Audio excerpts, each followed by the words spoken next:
leaving behind what you learned in English class and what your teacher mentioned to you, you can always find somebody who is curious to learn your own language and exchange information with them. Being able to speak a language is a gift, and whatever your mother tongue is, there will be always somebody out there who wants to learn it. So you have to take advantage of that. Another thing that you have to keep in mind is that you have to practice English whenever and wherever you can. It is incredibly important that you don't leave your English behind in the classroom. Make an effort to go to the library or study your notes, read and write in English, and speak to English nationals and other English speakers. I mean, it's on you if you want to get better in English.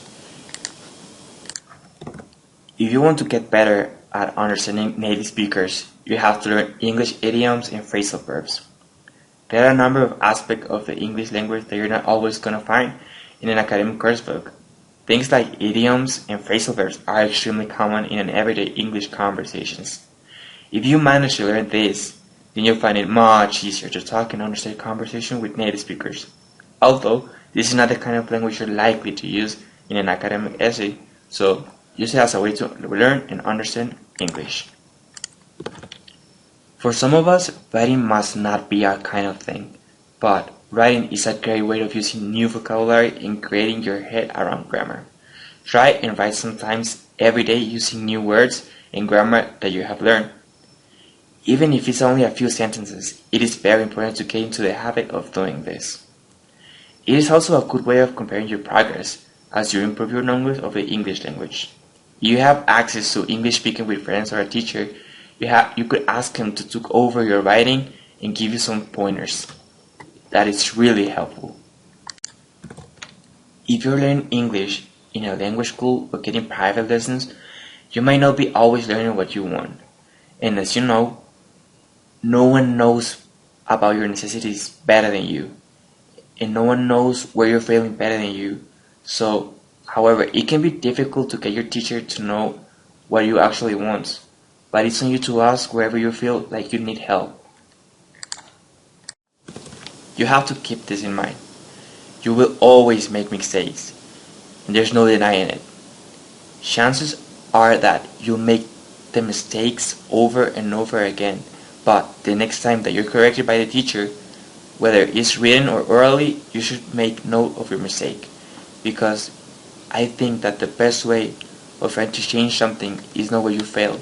And if you fail in something over and over again, you just gotta take a note of it and say, okay, how can I change it? How can I improve it? And I know that that will be the way to change it and improve it.